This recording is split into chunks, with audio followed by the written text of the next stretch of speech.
Let's go to the details related to string manipulation functions. We use string manipulation functions quite extensively. Here are some of the functions which we typically use to manipulate the strings. We can convert the case by using lower or upper or init cap. We can get the length of the string by using length. We can extract the data from existing strings using substring or split.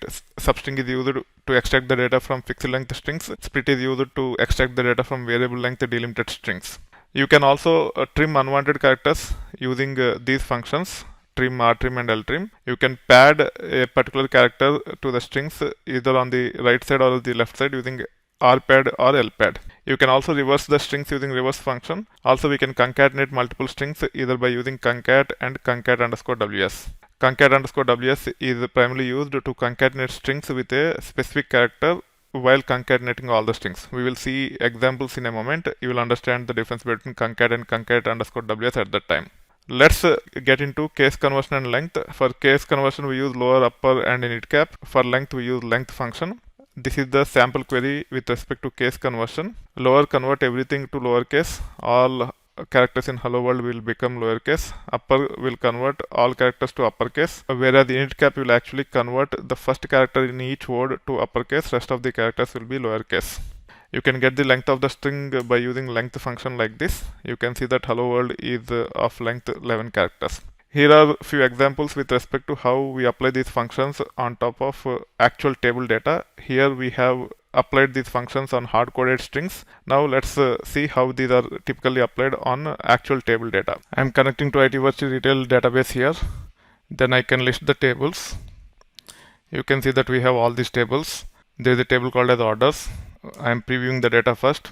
Now let's say I want to convert the status in order status to lowercase. So I can use lower function like this on the column order status, and you will see that the data in order status is converted to lowercase in this case.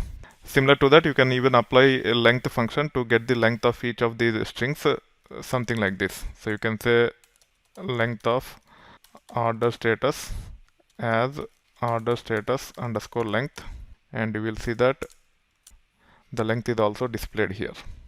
Now let us understand how to extract data from strings using substring or substring and split. So substring can be used using either this function or this function. Both are exactly the same. If you want, you can get the syntax of these functions by saying describe function substr or substring. However, due to the limitation of Jupyter environment, you might not be able to see the complete content here. To overcome that, you can actually use the Scala code snippet like this, park.sql, and then show false, and you should be able to see the complete explanation of this function. If you look at str and substring, both actually say the same thing. So you have to pass the string first or the column first, and then you have to specify the position and length. So in this case, when you run this, it will start from the first character and it will actually get 4 characters from the first character. So you will see 2013 here. With this example, you will see starting from 6th character 2 characters, which means this part 0 and 7. The index starts with 1 in case of substr or substring. So 1, 2, 3, 4, 5 and 6 is 0, and hence you will be seeing 0, 7 here. In this case, you will be seeing 25 from 9th characters 2 characters. If you do not have the 3rd character, whatever position you have specified, from there it will actually display rest of the string. So in this case, it will actually show the zeros and columns, which is nothing but timestamp part of our date. Now let us see how we can extract date part from order date of orders using substring. There are other better functions which we will be covering as part of the date manipulation functions. However, even using substring, we should be able to get the date part as our dates are fixed length strings. Let's preview the data. You can see that all the dates are fixed length. The first 10 characters are nothing but the date part, and hence we can use substr like this with the column name comma 1 comma 10, which will extract the date part. If you want to get the time part, you just have to say 12 after odd date is passed as first argument, and you should be able to see the time part, which is nothing but all zeros in our case. Now we can use split to convert delimited string into array. So in this case, you can consider this as a delimited string with hyphen between year, month and date. If you run this query with a split on top of it. You see it is returning an array or list with 3 elements in it.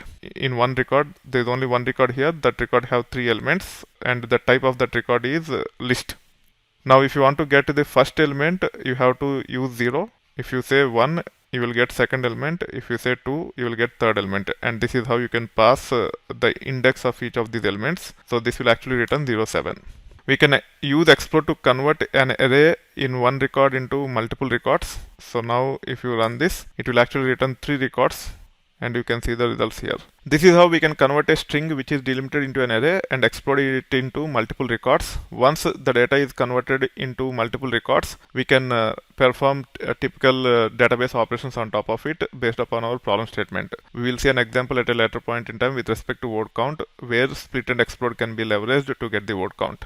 Now let's talk about trimming and padding functions. Ltrim is used to remove the spaces on the left side of the string. Rtrim is used to remove the spaces on the right side of the string.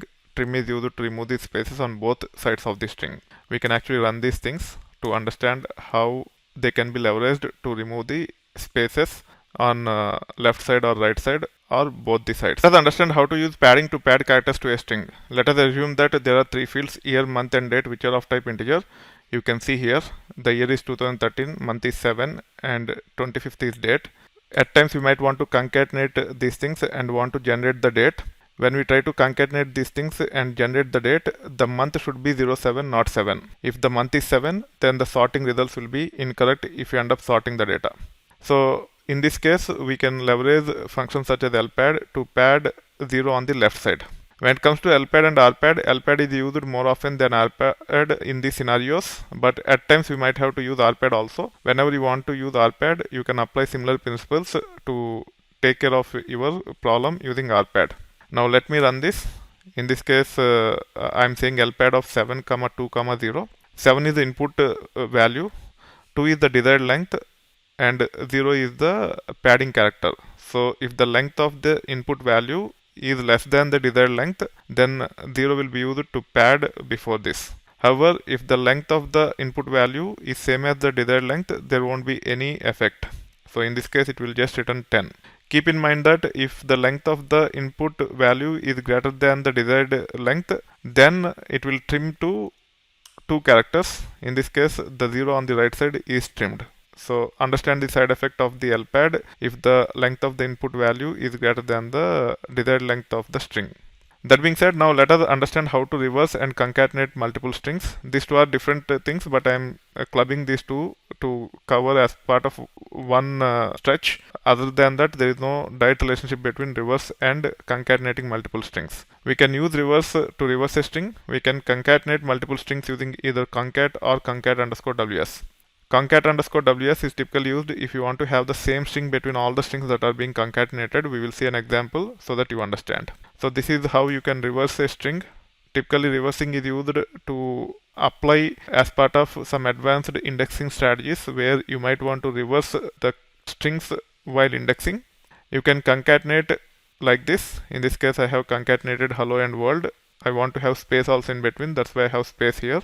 You can also apply concat against our column values. So in this case, I have orders, and I'm just saying select concat of order status is order status. So a literal order status is concatenated to order status, and you should be able to see the results here. Order status is blah blah blah. As the output is truncated, I'm just using the scalar style to see the complete value. Now you can see that order status is complete, pending payments, and so forth. Also, let's take this example of having year, month and date. So in this case, I am selecting all the 3 values by using subquery like this. So select star from subquery with alias q, and you can see all the 3 values. Now if I want to concatenate all these 3 things, then I can use concat function like this. So in between I am specifying hyphen to be concatenated, and also I am using lpad to pad the month as well as date. If the length of the month or date is less than 2 characters, it will pad with 0, and you can see the output here. It will return 2013-07-25. However, instead of repeating hyphen multiple times, you can use concat_ws, pass the hyphen as first argument, and pass rest of the expressions. It will give you the same output.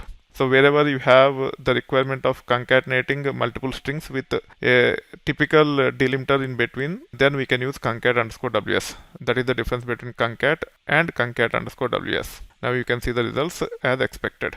So this is how you can leverage all the functions that are available to manipulate the strings and start solving the business problems. However, if you have some other string manipulation requirement, and if it is not covered as part of this, you just have to go to the list of functions, understand if any of the existing functions will solve your problem, and start using it.